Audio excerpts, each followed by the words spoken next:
जी बेटा, अस्सलाम वालेकुम। आवाज आ रही है जी मेरी आपको बेटा? अस्सलाम वालेकुम जी, आपको मेरी आवाज आ रही है बेटा? सुन रहे हैं आप मुझे?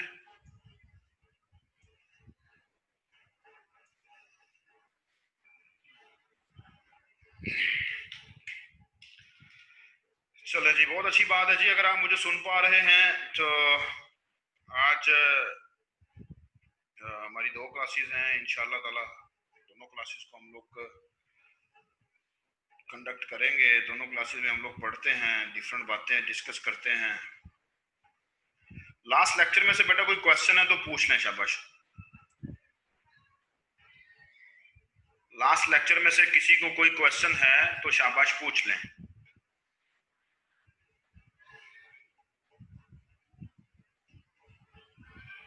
कोई क्वेश्चन नहीं है? सब क्लियर है जी सबको?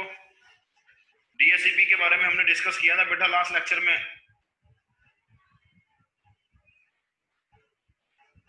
हमने डिस्कस किया था कि डायनामिक होस्ट कॉन्फ़िगरेशन प्रोटोकॉल जो है वो क्यों जरूरी है, और at the end of the lecture हम इसी रिजल्ट पर पहुंचे, इसी नतीजा पर पहुंचे कि एक एफिशिएंट नेटवर्क के लिए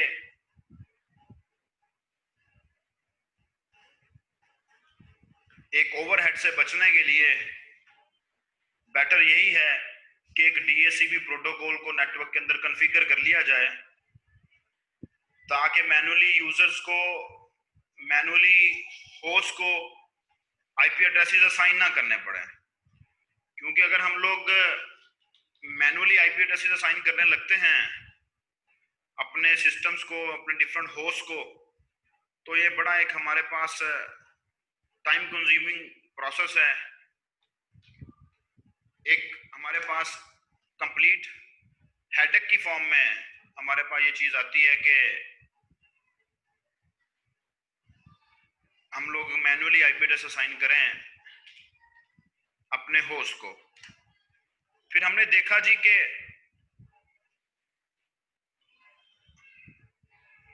कैसे डीएससीपी सर्वर काम करता है, जिसके अंदर डिफरेंट डीएससीपी के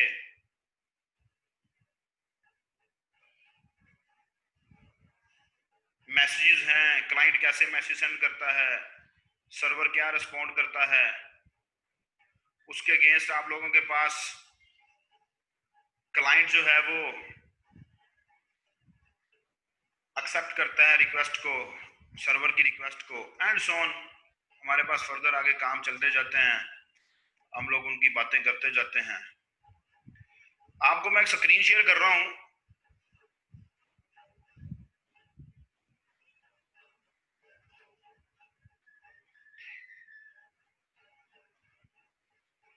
यहां पर मैं आप लोगों को, ये स्क्रीन आप लोगों को नजर आ रही है। इस स्क्रीन के अंदर हमें डिटेल नजर आ रही है हमारे नेटवर्क के पैरामीटर्स के बारे में। आप लोग अपने सिस्टम पर आईपी कॉन्फ़िग करेंगे तो आप लोगों को ये सारी डिटेल नजर आएगी। लेकिन इसकी कमांड क्या है? इसकी कमांड आईपी कॉन्फ़िग, अगर आप सिंपल करते हैं,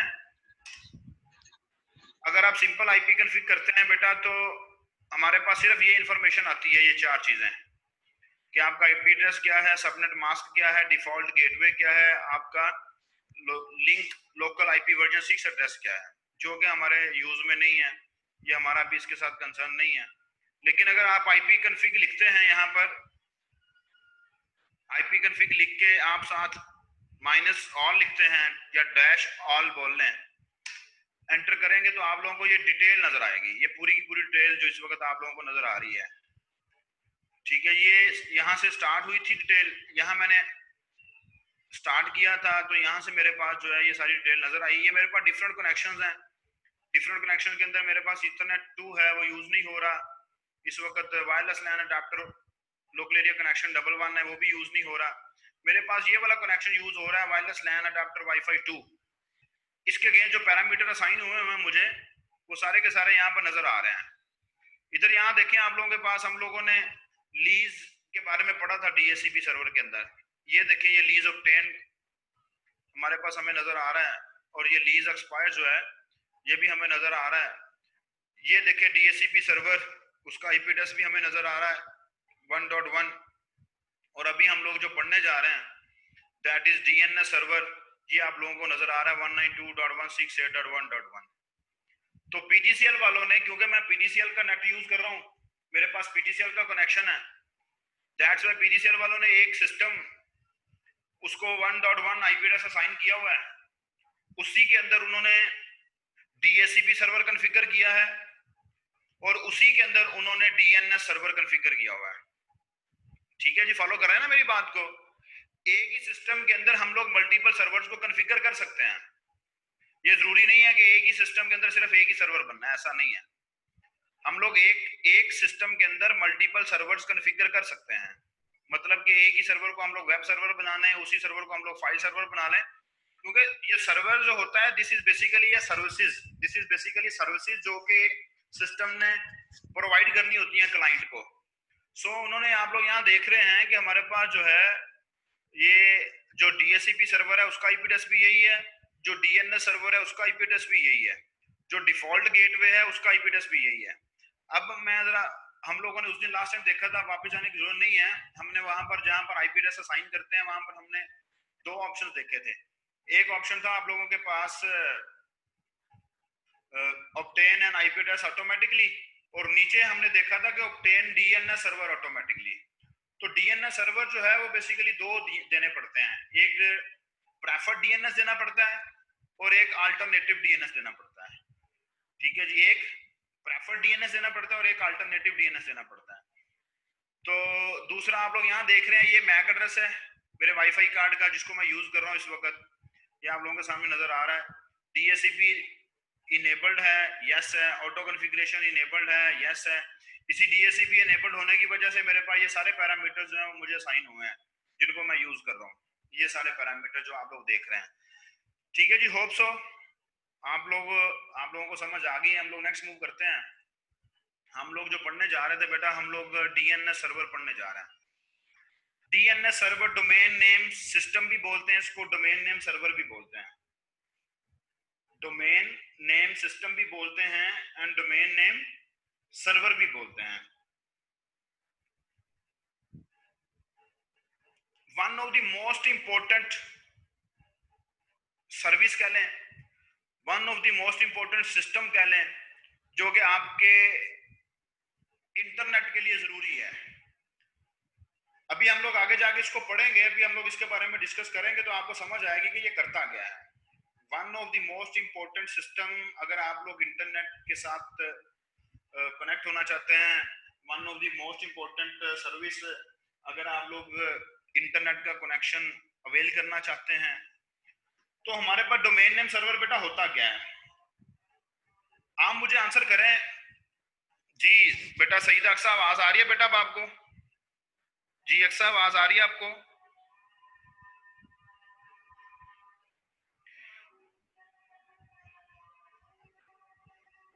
चले बेटा। ज़ईम SYN फॉर सिंक्रोनाइजेशन होता है, ये पैकेट्स नहीं होते।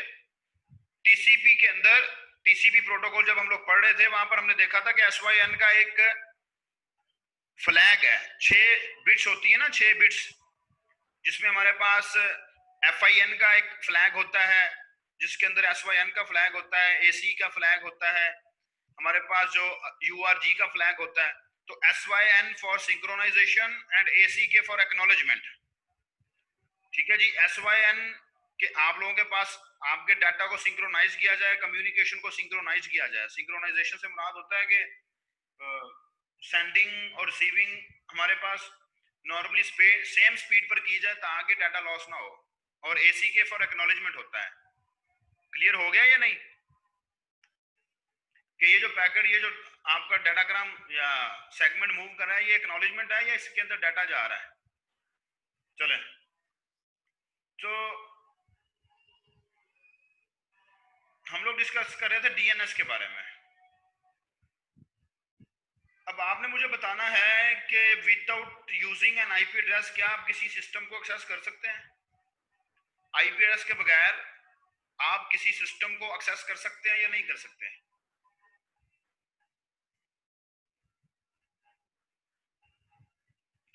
बताएं मुझे। एक नेटवर्क के ऊपर आईपी एड्रेस के बगैर आप किसी सिस्टम को एक्सेस कर सकते हैं? हम नहीं कर सकते। आईपी एड्रेस के बगैर हम किसी भी सिस्टम को एक्सेस नहीं कर सकते जी। ठीक है,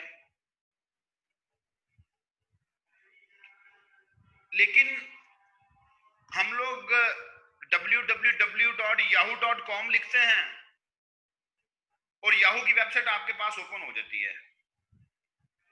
हम सब जानते हैं, हम सब जानते हैं कि याहू की वेबसाइट किसी ना किसी वेब सर्वर पर पड़ी हुई है, किसी ना किसी सिस्टम पर पड़ी हुई है, किसी ना किसी होस्ट, किसी ना किसी सिस्टम पर होस्ट किया गया है वेबसाइट को। आप लोग जानते हैं कि वेबसाइट होस्ट होती है किसी सिस्टम के ऊपर, और जिस सिस्टम पर वो होस्ट होती है उसको वेब सर्वर बोलते हैं।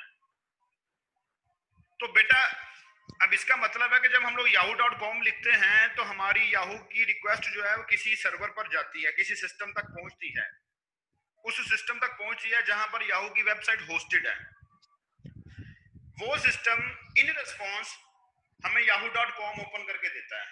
इसका मतलब है कि वो वेब सर्वर है। लेकिन बेटा yahoo.com तो एक वेबसाइट का नाम है। हमने तो कोई ऐसा आईपी एड्रेस नहीं बताया जिसकी बेस के ऊपर आप उस सिस्टम पर जाएं जहां पर yahoo.com पड़ी हो। आप लोगों ने वेब इंजीनियरिंग पढ़ी है, हो सकता है पढ़ रहे हो, आप लोगों ने देखा होगा कि हमारे पास एक वेबसाइट जो है वो फोल्डर की फॉर्म में पड़ी होती है। एक फोल्डर की फॉर्म में सिस्टम के अंदर होस्ट कर दी जाती है। लेकिन अगर वेबसाइट को सिस्टम के अंदर होस्ट कर दिया जाता है बेटा, जब तक आप उस सिस्टम तक नहीं पहुंचेंगे, आप वेब सर्वर तक नहीं पहुंचेंगे, आप उस वेबसाइट को कैसे एक्सेस कर सकते हैं? नहीं कर सकते। इसका मतलब है कि हमें उस वेब सर्वर तक पहुंचना होता है, उस सिस्टम तक पहुंचना होता है जहां पर वेबसाइट पड़ी है। और उस सिस्टम तक पहुंचने के लिए एक ही तरीकाकार है कि हमारे पास आईपी, हमें उसका आईपी एड्रेस पता हो। वो हमें आईपी एड्रेस तो पता ही नहीं है कि कहां याहू की वेबसाइट होस्टेड है। सो बेटा रादर देन कि आपको मल्टीपल आईपी एड्रेसेस याद करने पड़े, आपको एक आईपी एड्रेस याद करना पड़े उस सिस्टम का जहां पर याहू की वेबसाइट पड़ी है, एक आईपी एड्रेस याद करना पड़े उस सिस्टम का जहां पर विकिपीडिया की वेबसाइट पड़ी है, एक आईपी एड्रेस याद करना पड़े उस सिस्टम का जहां पर जीसी यूनिवर्सिटी की वेबसाइट पड़ी है, एक आईपी एड्रेस आपको याद करना पड़े उस सिस्टम का जहां पर जीमेल मेल सर्वर है, एक आईपी एड्रेस आपको किसी और वेबसाइट का याद करना पड़ जाता है। 8-10 आईपी एड्रेसेस को याद करना मुश्किल है, लेकिन उनके अगेंस्ट नाम याद करना आसान है। आसान है नाम याद करना या नहीं आसान? आईपी एड्रेसेस को याद करना मुश्किल है, लेकिन नाम याद करना आसान है। तो ये जो नाम है ना yahoo.com, ये हमें दिए गए हैं, हमें प्रोवाइड किए गए हैं, क्योंकि हम लोग इनको आसानी के साथ अंडरस्टैंड कर लेते हैं, हम लोग इनको आसानी के साथ याद कर लेते हैं। लेकिन ऑन द अदर हैंड अगर हमें कहा जाए जी कि आप याहू का जो आईपी एड्रेस है उसको याद कर रहे हैं, तो वो मुश्किल काम है। एक आईपी एड्रेस याद कर लेंगे, 2 कर लेंगे, 3 कर लेंगे, लेकिन हमारे पास जो है वो एक ही तरह के 10-12 आईपी एड्रेसेस होते हैं, हमें मुश्किल मुश्किल से याद करने पड़ेंगे, बहुत मुश्किल होगी याद रखने में। सो बेटा याद रखना है कि जब तक हम लोग उस वेब सर्वर तक नहीं पहुंच सकते जिस वेब सर्वर पर एक वेबसाइट होस्टेड है, तब तक हमारी वेबसाइट ओपन नहीं होनी, क्योंकि हमें पता है कि वेबसाइट एक सिस्टम के ऊपर होस्टेड होती है जिसको वेब सर्वर बोलते हैं, और उस सिस्टम तक without using N IP address नहीं पहुंचा जा सकता। इसका मतलब है कि पहले हमें उस सिस्टम तक पहुंचना है जिसके ऊपर वेबसाइट पड़ी है। वो system, that system has a capability. कौन सी कैपेबिलिटी? वेब सर्वर की कैपेबिलिटी। तो वो आपको इन रिस्पॉन्ड जो है वो वेबसाइट वापस भेजता है, आपको ओपन करके देता है आपके गूगल क्रोम के ऊपर या आपके वेब ब्राउजर के ऊपर। सो बेटा डीएनएस एक ऐसा सिस्टम है कि जब हम लोग yahoo.com लिखते हैं तो डीएनएस सर्वर जो है उसका आईपी एड्रेस फाइंड करता है। उसका आईपी एड्रेस फाइंड करने के बाद आपकी जो yahoo.com की रिक्वेस्ट है उसको फॉरवर्ड करता है उस आईपी एड्रेस के अगेंस्ट जो कि yahoo.com से रिलेटेड है। जब आप लोग gmail.com लिख के एंटर करते हैं तो आपका डीएनएस सर्वर उस gmail.com के अगेंस्ट एक आईपी एड्रेस को फाइंड करता है। फाइंड करने से मुराद मैपिंग करता है। मैप करके आपकी रिक्वेस्ट को उस आईपी एड्रेस पे फॉरवर्ड करता है जो कि gmail.com के अगेंस्ट होता है। जब आप लोग gcuf.edu.pk लिखते हैं बेटा, तो आपका डीएनएस सर्वर जो है वो gcuf.edu.pk के अगेंस्ट एक आईपी एड्रेस मैप करता है और आपकी रिक्वेस्ट को उस आईपी एड्रेस की तरफ फॉरवर्ड करता है जो आईपी एड्रेस gcuf के अगेंस्ट पड़ा है। तो आपकी रिक्वेस्ट उस एड्रेस पर पहुंचती है, उस सिस्टम पर पहुंचती है और एट द एंड वो सिस्टम हमारे पास एक वेब सर्वर होता है, उसके अंदर ये कैपेबिलिटी होती है, तो वो आपको इन रिस्पॉन्ड gcuf.edu.pk आपकी तरफ भेजता है और आपका वेब ब्राउजर उसको ओपन करके आपके सामने दिखा देता है। इन शॉर्ट जितनी भी बातें मैंने अभी की हैं ये आपको समझना लाजमी है अगर आप नेटवर्क को अंडरस्टैंड करना चाहते हैं। लेकिन सिंपल वर्ड्स में कहा जाता है कि नाम को आईपी एड्रेस में रिजॉल्व करना, और जब वापस आप लोगों के पास रिक्वेस्ट फुलफिल होकर वापस आती है तो आईपी एड्रेस के अगेंस्ट जो रिक्वेस्ट आई है उसको वापस नाम में रिजॉल्व करना जो है वो डीएनएस का काम है, वो डीएनएस का काम है। होप सो कि आप लोगों ने इसको फॉलो कर लिया। हम लोग नेक्स्ट मूव करते हैं। डीएनएस सर्वर का ओवरव्यू हम लोग पढ़ रहे हैं। बेसिकली इसकी आउटलाइंस के अंदर ये क्या होता है, इसकी सर्विसेज कैसे प्रोवाइड करता है, ये ऑपरेट कैसे करता है, इसके मैसेजेस कैसे होते हैं, टाइप्स ऑफ मैसेजेस कौन कौन से हैं ये देखेंगे। लेकिन सबसे पहले व्हाट इज डीएनएस इसको देखें। ये व्हाट इज डीएनएस जो है ये आपको नजर आ रहा होगा कि व्हाट इज डीएनएस क्या है। व्हाट इज डीएनएस मैं आपको बता के आया हूं, उसने सिंपल लाइन में आप लोगों को यहां पर बता दिया कि DNS is a host name to IP address translation service. ठीक है जी, डीएनएस होस्ट नेम को आईपी एड्रेस में ट्रांसलेट करने की सर्विस को कहते हैं। बेटा फॉलो कर रहे हैं ना, सबको आवाज आ रही है मेरी या नहीं? डीएनएस आईपी एड्रेस को, होस्ट नेम को आईपी एड्रेस में ट्रांसलेट करने की सर्विस को बोलते हैं डीएनएस। वो कहता है डीएनएस होता क्या है? डीएनएस हमारे पास एक डिस्ट्रीब्यूटेड डेटाबेस होती है। अब देखिए बेटा, दुनिया के अंदर तो बहुत सारी वेबसाइट्स हैं। अगर आप अपने नेटवर्क में डीएनएस कॉन्फ़िगर करते हैं, अगर पीटीसीएल वालों ने, जोंग वालों ने, वतीन वालों ने, डिफरेंट ऑर्गेनाइजेशन ने जिन्होंने इंटरनेट सेटअप लगाए हुए हैं या इंटरनेट की सर्विसेज जो प्रोवाइड करते हैं हमें, अगर उन्होंने अपने डीएनएस सर्वर कॉन्फ़िगर किए हुए हैं तो इसका क्या मतलब है कि उनको दुनिया में जितनी भी वेबसाइट्स एग्जिस्ट करती हैं सबके आईपी एड्रेसेस पता है? ऐसा नहीं हो सकता, ये एक इम्पॉसिबल सी बात है। हमें जुनेद हमें नहीं रजिस्टर होना पड़ता, ये आप डीएनएस खुद से कॉन्फ़िगर करते हैं अपनी। जब आप अपना इंटरनेट सर्विसेज का सेटअप बनाते हैं ना, कि आप लोग अपना आईएसपी बनाना चाहते हैं, इंटरनेट सर्विस प्रोवाइडर बनना चाहते हैं, या आप लोग अपना एक नेटवर्क का अपना डीएनएस बनाना चाहते हैं, तो आप खुद से डीएनएस सर्वर कॉन्फ़िगर करते हैं खुद से। आपको किसी डीएनएस सर्वर पर रजिस्टर नहीं होना पड़ता। आप अपना डीएनएस बनाते हैं, उसके अंदर आप लोगों को 2 3 4 वेब एड्रेसेस के बारे में, उनके आईपी एड्रेसेस के बारे में बड़ा पता होता है, तो आप लोग ट्रांसलेट कर देते हैं। ठीक है जी, जैसा कि लिख देते हैं yahoo.com आए तो इसको फलाने आईपी एड्रेस में ट्रांसलेट करो, gmail.com आए तो इसको फलाने आईपी एड्रेस में ट्रांसलेट करो, फलाना आईपी एड्रेस आए, फलाना wikipedia.org आ जाता है तो उसको फलाने आईपी एड्रेस के साथ मैप करो। तो डीएनएस आपके होस्ट नेम को ट्रांसलेट करता है इनटू आईपी एड्रेस। अब बेटा मैं जो बात डिस्कस कर रहा था उसको जरा कंसंट्रेशन के साथ सुनना है। अगर मैं एक इंटरनेट सर्विस प्रोवाइडर बना रहा हूं, चले मैं अपने, हम लोग अपनी बात नहीं करते, हम पीटीसीएल की बात करते हैं। अगर पीटीसीएल ने अपना डीएनएस सर्वर कॉन्फ़िगर किया हुआ है तो बेटा हम लोग इस क्वेश्चन का आंसर ढूंढते हैं कि क्या पीटीसीएल वालों को दुनिया की सारी वेबसाइट्स के अगेंस्ट आईपी एड्रेसेस का पता है? दुनिया के सारे वेब सर्वर जो हैं, जो कि हमारे पास थाउजेंड्स में हैं, सबके आईपी एड्रेसेस के बारे में पता है? ये एक नामुमकिन सी बात है, क्योंकि इसको ढूंढने से भी नहीं मिलते, क्योंकि ये आईपी एड्रेस हमें ढूंढने से भी नहीं मिलते। लेकिन हम लोग किसी भी वेबसाइट को ओपन कर लेते हैं पीटीसीएल के नेटवर्क को यूज करते हुए। इसका मतलब बेटा ये है, इसका मतलब ये है कि दुनिया के अंदर कोई ना कोई मैकेनिज्म ऐसा होगा कि अगर मेरे डीएनएस को नहीं पता, पीटीसीएल वालों के डीएनएस को नहीं पता कि फलानी वेबसाइट ओपन करना जा रहा है, एक यूजर, एक होस्ट सिस्टम एक वेबसाइट ओपन करना चाह रहा है, लेकिन उसका आईपी एड्रेस तो मेरे पास है ही नहीं, मैं रिक्वेस्ट को कहां फॉरवर्ड करूं? तो कोई ना कोई मैकेनिज्म ऐसा होगा कि पीटीसीएल का डीएनएस सर्वर जो है ना वो किसी और तरफ डाटा को फॉरवर्ड कर देगा। अगर वहां से आईपी एड्रेस मिल जाता है तो वेल एंड गुड, अगर वहां से नहीं मिलता तो फिर हमारे पास किसी और तरफ मतलब कहीं ना कहीं जाके उस वेबसाइट का आईपी एड्रेस ट्रांसलेट होगा, तो आपकी रिक्वेस्ट फॉरवर्ड होनी है उस वेबसाइट के लिए। अगर अगर हमारे नेटवर्क के ऊपर किसी वेबसाइट के अगेंस्ट आईपी एड्रेस नहीं मिलता तो आपकी रिक्वेस्ट फॉरवर्ड नहीं हो सकती, क्योंकि हमें पहले using that IP address, following that IP address उस सिस्टम तक पहुंचना होता है जहां पर वेबसाइट पड़ी है। सो यहाँ पर आप लोग देखें, उसने लिखा है कि एक डिस्ट्रीब्यूटेड डाटाबेसेस की हायरार्की होती है, या डिस्ट्रीब्यूटेड डाटाबेस आपने पढ़ी हुई है। तो हायरार्की का मतलब ये होता है कि डिफरेंट प्लेसेस के ऊपर हमारे पास नंबर ऑफ सर्वर्स अवेलेबल हैं। कुछ इन्फॉर्मेशन एक सर्वर पर मिल जाएगी, कुछ इन्फॉर्मेशन दूसरे सर्वर पर मिल जाएगी, कुछ इन्फॉर्मेशन तीसरे सर्वर पर मिल जाएगी, कुछ इन्फॉर्मेशन फोर्थ सर्वर पर मिल जाएगी, एंड सो ऑन। फॉलो करें ना बात को।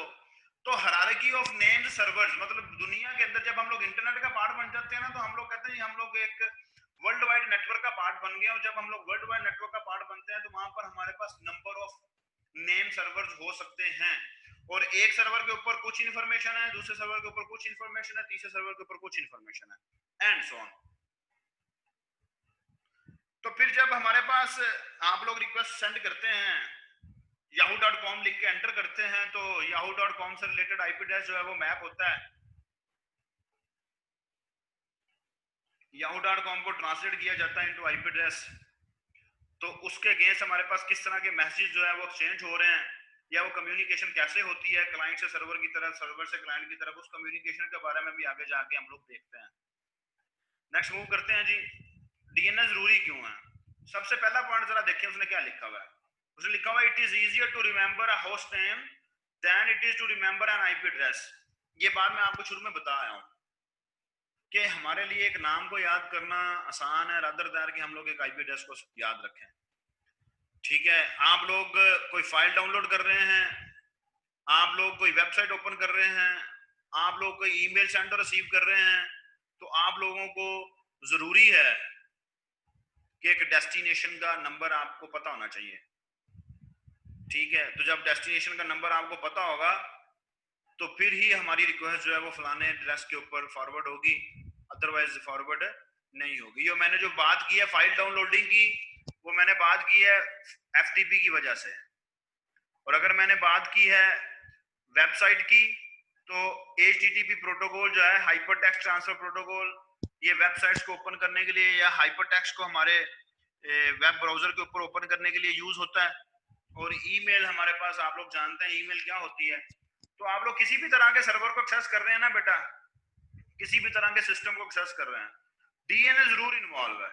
डीएनएस इन्वॉल्व होना ही होना है, क्योंकि डीएनएस ने उस नाम को आईपी एड्रेस में ट्रांसलेट करना है, अदरवाइज हमारी रिक्वेस्ट फॉरवर्ड नहीं हो सकती। तो फोर्थ पॉइंट को देखें कि the user enters a host name, means कि आप लोग सिंपल gmail.com लिख देते हैं, आप लोग सिंपल gcf.edu.pk लिख देते हैं, आप लोग सिंपल yahoo.com लिख देते हैं, आप लोग wikipedia.org लिख देते हैं।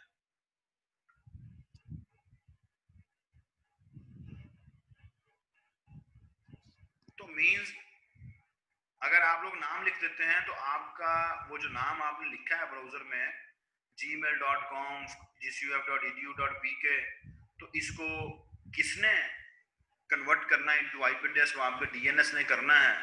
अभी आगे जाके हमारे पास इसका मैकेनिज्म आएगा कि ये कैसे काम कर रहा है। ये लें जी, मैसेज कन्वे होते हैं between client and server. Client कौन है और सर्वर कौन है, आप मुझे बताएं जरा, यहाँ पर क्लाइंट कौन है और सर्वर कौन है।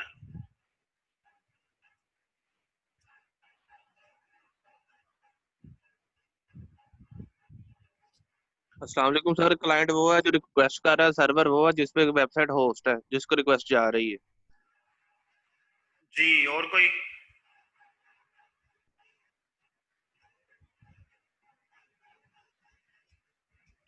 बेटा बता दे, को मैसेज पे बता दें, चैट में बता दें, मुझे चैट में मैसेज करके बता दें। और ये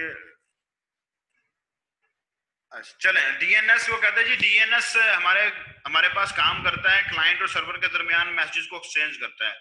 तो डेफिनेटली आपके क्लास वालों ने सही कहा जी कि हमारे पास, मैं क्लाइंट हूं, अगर मैं yahoo.com ओपन करने की कोशिश कर रहा हूं और मेरा सर्वर वो है, जो सर्वर दरमियान में एग्जिस्ट करेंगे, जो सर्वर दरमियान में हमारे पास आ रहे हैं, वो सारे के सारे सर्वर्स होंगे। जो मशीन हमारे दरमियान में कम्युनिकेशन के दरमियान यूज हो रही हैं, वो सारी की सारी सर्वर्स मशीन हैं।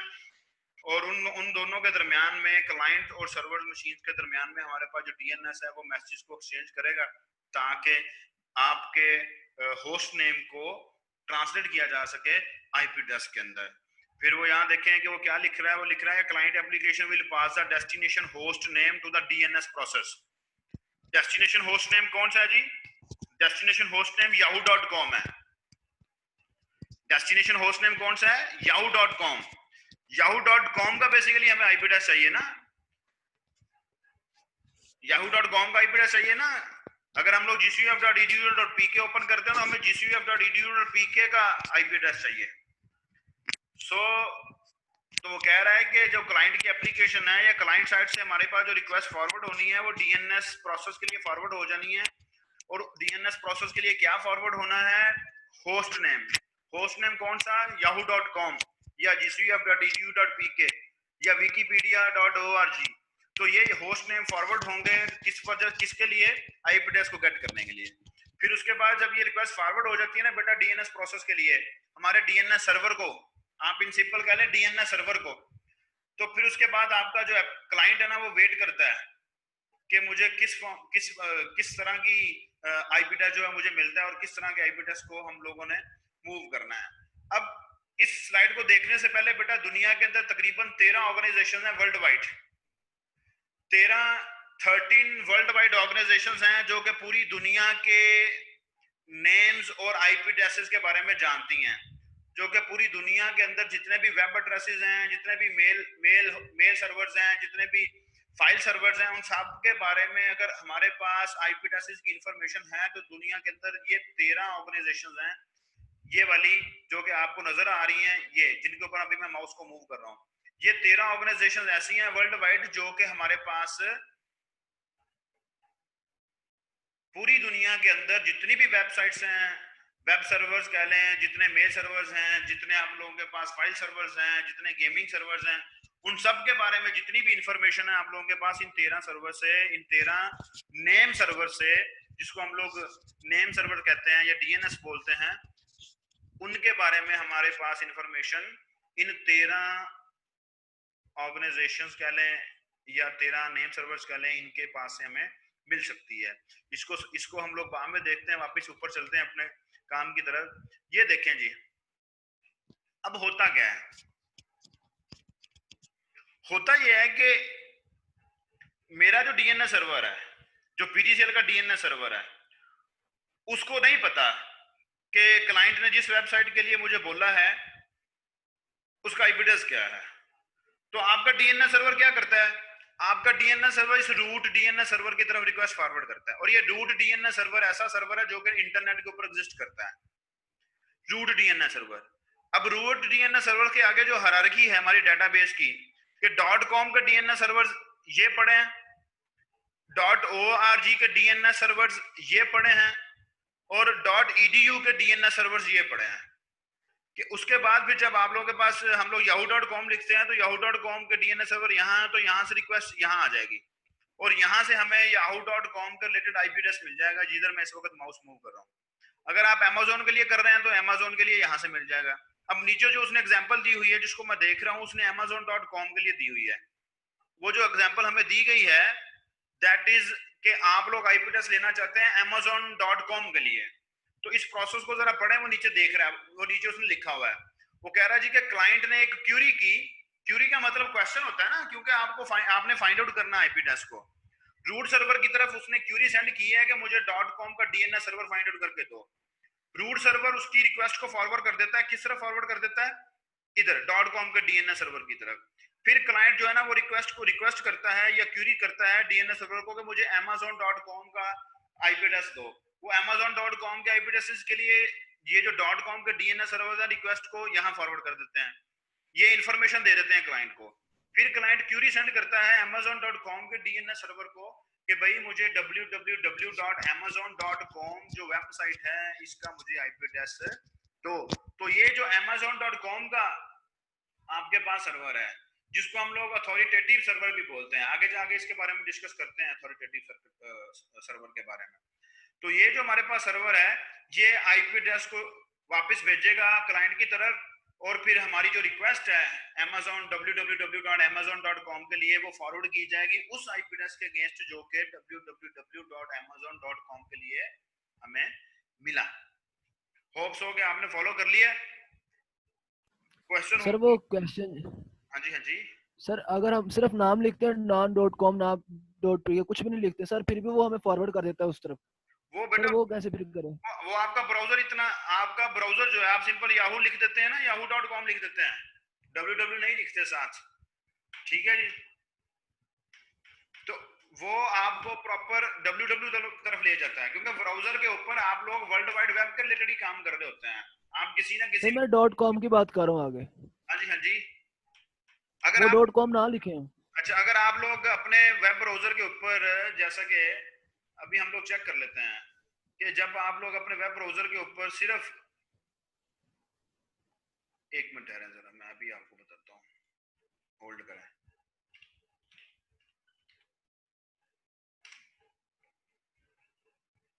आप जरा अपने ब्राउजर पर लिख के देखें याहू, सिंपल याहू लिख के एंटर करें, वो आपको yahoo.com की तरफ लेके जाएगा या वो आपको नीचे yahoo.com का लिंक देगा, जरा चेक करें। क्वेश्चन किसने किया था सर ऊपर URL पे सर वो www.yahoo.com भी आ जाएगा सर बाद में। वो तो बेटा इसलिए आगे आ जाएगा ना बाद में क्योंकि आपने अपने वेब ब्राउजर के ऊपर पहले उसको एक्सेस किया हुआ है, ठीक है। वो आपका वेब ब्राउजर आपको ऑप्शन दे रहा है कि आप yahoo.com ओपन करने जा रहे हैं, ठीक है। जब आप लोग एक दफा किसी हिस्ट्री बनाता है ना, आपका वेब ब्राउजर अपनी हिस्ट्री मेंटेन करता है कि नहीं करता, जब आप लोग अपनी हिस्ट्री को, अपने वेब ब्राउजर की हिस्ट्री को एक दफा क्लियर कर लेंगे ना, क्लियर करने के बाद जब आप लोग अपने यूआरएल में लिखेंगे याहू तो फिर वो yahoo.com नहीं देगा आपको क्योंकि आपने अपने ब्राउजर की हिस्ट्री को क्लियर कर लिया है। इसरारोला ये करके देखना आप, अगर आप लोग अपने ब्राउजर की हिस्ट्री को क्लियर कर देंगे उसके बाद आप याहू लिखेंगे तो फिर वो आपको www.yahoo.com कंप्लीट नहीं देगा। और जब आप लोग याहू लिखते हैं तो और आपको www.yahoo.com कंप्लीट दे देता है सामने लिखा हुआ, तो इसका वो तो आपके ब्राउजर की हिस्ट्री है ना बेटा, क्यों आपने उस वेबसाइट को पहले एक्सेस किया था। फॉलो किया या नहीं, या बस ऐसे ही लिख दिया ओके सर? जी सर फॉलो बेटा किया है या बस ऐसे ही लिख दिया ओके सर का? देखें जब आप लोग अपने ब्राउजर पे याहू लिखते हैं ना, याहू लिखते हैं तो अभी ब्राउजर को क्या पता कि आप yahoo.com की तरफ जाना चाह रहे हैं या आप yahoomail.com की तरफ जाना चाह रहे हैं, ठीक है। तो जब आप लोग अपने ब्राउजर की हिस्ट्री को एक दफा बिल्कुल क्लियर कर लें, क्लियर करने के बाद लिखें याहू लिखेंगे ना तो आपको कुछ भी नहीं देगा उसके साथ, ना .com देगा ना www देगा। वो जो www.yahoo.com लिख के आपको देता है ना, वो तो ब्राउजर की हिस्ट्री में से उसके पास आ जाता है, वो आपके सामने ले आता है, फिर आप लोग उसको यूज कर लेते हैं। सो यहाँ जब आप लोग लिखते हैं ना अपने क्लाइंट से, आप लोग gcuf.edu.pk लिखेंगे बेटा, जब आप gcuf.edu.pk लिखेंगे अगर आपके डीएनएस सर्वर के पास उसका आईपी एड्रेस होगा तो आपकी रिक्वेस्ट उस आईपी एड्रेस पे फॉरवर्ड कर दी जाएगी। लेकिन अगर आपके डीएनएस सर्वर के पास आईपी एड्रेस नहीं है तो क्लाइंट रिक्वेस्ट करेगा, क्यूरी सेंड करेगा रूट डीएनएस सर्वर को। रूट डीएनएस सर्वर किसकी तरफ जाएगा? इस edu डीएनएस सर्वर्स की तरफ। इस edu डीएनएस सर्वर्स की फॉरवर्ड में अगर आगे जाके हमारे पास .pk का कोई ना कोई डीएनएस सर्वर होगा, वहां से हमें gcuf.edu.pk उसका आईपी एड्रेस मिलेगा और फिर हमारी रिक्वेस्ट जो है उस आईपी एड्रेस की तरफ मूव कर जाएगी। ये जियोग्राफिकल डिस्ट्रीब्यूशन की हुई है जी डीएनएस रूट सर्वर साइट्स की, ये आप लोग इसको देख सकते हैं डायग्रामेटिकली, ये फिगर आपके सामने है, इसको आप लोग जो है वो बाद में देख लीजिएगा। ये मैंने स्लाइड्स आपके साथ शेयर की हैं या नहीं की? ये स्लाइड्स मैंने आप लोगों के साथ शायद शेयर की हैं पहले या नहीं की, अगर नहीं की तो मुझे बता दें, मैं आज की। नो सर नहीं की। चले आज कर देते हैं, आज कर देते हैं, उस दिन मुझे भूल गया होगा, लास्ट टाइम करनी थी। ये है जी रूट नेम सर्वर, वो जो रूट सर्वर की हम बात कर रहे थे ना, अब वापस आ जाएं उसकी तरफ। ये स्लाइड मैं आप लोगों को पहले दिखा चुका हूं कि 13 वर्ल्ड वाइड हमारे पास नेम सर्वर्स ऑपरेटर्स हैं जो कि पूरी दुनिया के अंदर काम कर रहे हैं। पूरी दुनिया के नेम सर्वर्स जिनके पास हमारे पास तकरीबन पूरी दुनिया के जो सर्वर्स हैं, चाहे वो मेल सर्वर्स हैं, चाहे वो वेब सर्वर्स हैं, चाहे वो आप लोगों के पास गेमिंग सर्वर्स हैं, चाहे वो फाइल सर्वर्स हैं, उनके बारे में अगर आईपी एड्रेस मिलना है तो इन्हीं 13 में से किसी न किसी के पास हमारे पास रूट पड़ा होगा। अब रूट सर्वर करता क्या है? रूट सर्वर के अंदर हमारे पास हम कहते हैं जी कि लोकल नेम सर्वर उसके साथ कांटेक्ट करता है। और लोकल नेम सर्वर ने उसके साथ कांटेक्ट क्यों करना है? क्योंकि लोकल नेम सर्वर ट्रांसलेट नहीं कर सका होस्ट नेम को आईपी एड्रेस में। और ये लोकल नेम सर्वर कौन सा है? मेरी उस ऑर्गेनाइजेशन का सर्वर जिस ऑर्गेनाइजेशन से मैंने इंटरनेट लिया हुआ है। अगर मेरे पास पीटीसीएल का कनेक्शन है तो पीटीसीएल वालों ने जो अपना डीएनएस सर्वर कॉन्फ़िगर किया हुआ ना बेटा, ये लोकल नेम सर्वर है। अगर आप जोंग वालों का इंटरनेट यूज कर रहे हैं तो आपके पास जो जोंग वालों का डीएनएस सर्वर जोंग वालों ने कॉन्फ़िगर किया होगा वो आपका लोकल नेम सर्वर है। तो जब लोकल नेम सर्वर ट्रांसलेट नहीं कर पाता, जब लोकल नेम सर्वर के पास इंफॉर्मेशन नहीं होती किसी वेबसाइट के अगेंस्ट उसके आईपी एड्रेस की, तो फिर आपका जो लोकल नेम सर्वर है वो कांटेक्ट करता है रूट नेम सर्वर को। तो रूट नेम सर्वर फर्दर आगे कांटेक्ट करता है अथॉरिटेटिव नेम सर्वर को। अथॉरिटेटिव नेम सर्वर क्या करता है? अथॉरिटेटिव नेम सर्वर बेटा वो होता है जहां से हमारे पास उसका आईपी एड्रेस मिल जाएगा। तो जब हम लोग जो ऊपर वाली स्लाइड्स पढ़ के आए हैं, ये हमारे पास अथॉरिटेटिव नेम सर्वर्स हैं, ये जो नीचे वाले हैं। यहाँ से हमें फलानी डोमेन के अगेंस्ट या फलाने सर्वर के अगेंस्ट या फलाने होस्ट नेम के अगेंस्ट जो है वो मिल जाती हैं, आईपी एड्रेस मिल जाते हैं। ये अथॉरिटेटिव नेम सर्वर्स हैं। Authoritative is a word from authority. और अथॉरिटी का मतलब क्या होता है जी कि फलाने सिस्टम को हमने अथॉरिटी दी है, वो ये काम कर सकता है। सो जो रूट नेम सर्वर होता है वो अथॉरिटेटिव नेम सर्वर के साथ कांटेक्ट करता है, जिसके साथ अगर तब करेगा जब हमारे पास मैपिंग नहीं हुई। तो अगर मैपिंग हो गई है फिर तो रिक्वेस्ट को फॉरवर्ड करने की जरूरत नहीं है।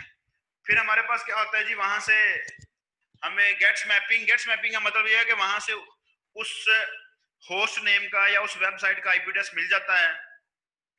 होस्ट नेम का या वेबसाइट का जो आईपी एड्रेस है उसको मैप कर दिया जाता है उसके अंदर। और वो जो आईपी एड्रेस होता है वो वापस हमारे पास किसके पास आता है? लोकल नेम सर्वर के पास। लोकल नेम सर्वर कौन सा? जो कि हमारी ऑर्गेनाइजेशन का नेम सर्वर है, जिसको मैं यूज कर रहा हूँ एज ए डीएनएस सर्वर। फिर वहां से हमारी रिक्वेस्ट जो है ना वो बेटा फॉरवर्ड की जाती है किसकी तरफ? उस सर्वर की तरफ जिस सर्वर को हम लोग एट द एंड एक्सेस करना चाहते हैं। उसके बाद हमारे पास आगे रूट नेम सर्वर के बाद ये टॉप लेवल डोमेन सर्वर होता है और एक अथॉरिटेटिव सर्वर होता है। अभी आप जायज के कि हम लोग इसको यहाँ से पढ़ने की कोशिश करें।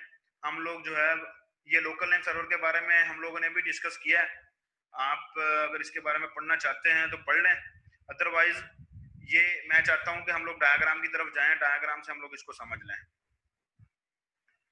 डायग्राम से बेटा समझ लें या इसको हमें थ्योरी को पढ़ने की जरूरत है? आप लोग इसको पढ़ लीजिएगा खुद ही जी। डायग्राम की तरफ चलते हैं, वहां से हमें समझ आ जाएगी। डायग्राम के अंदर क्लियर लिखा हुआ है, डायग्राम की तरफ से पढ़ लेते हैं। अगर आप कहते हैं जी नहीं जी थ्योरी पढ़नी है तो फिर वापस चले जाते हैं। मैं आपको थ्योरी के बारे में बता देता हूँ। थ्योरी में वही बातें हैं जो हम लोगों ने ऑलरेडी पहले डिस्कस की हैं या हम लोगों ने यहाँ फर्दर डिस्कस करनी है। तो हम लोग इस फिगर को देख लेते हैं।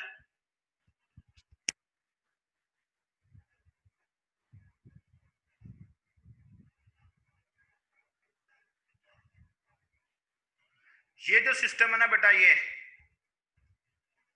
इस सिस्टम के लिए इस सिस्टम का आईपी एड्रेस चाहिए। ये इस सिस्टम का आईपी एड्रेस चाहिए। किसको चाहिए? इस सिस्टम को चाहिए। इस सिस्टम ने फॉर एग्जांपल ये मैं हूं, मैं अपने सिस्टम को यूज कर रहा हूं और मैं dns.css.umass.edu इसका मुझे एड्रेस चाहिए, आईपी एड्रेस। इसको मैं एक्सेस करना चाह रहा हूं। मैं ये यूआरएल जो है, ये यूआरएल मैं अपने वेब ब्राउजर में लिखूंगा। जैसे ही मैं एंटर की प्रेस करूंगा तो मेरी रिक्वेस्ट जो है वो फॉरवर्ड हो जाएगी मेरे लोकल डीएनएस सर्वर की तरफ। ये लोकल डीएनएस सर्वर कौन सा है?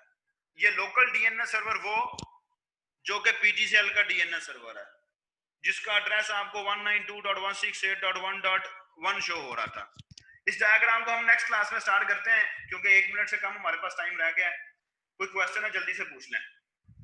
इस क्लास को, इस डायग्राम को हम नेक्स्ट क्लास में स्टार्ट करते हैं। कोई क्वेश्चन है तो जल्दी से पूछ लें, या मुझे बता दें कि कोई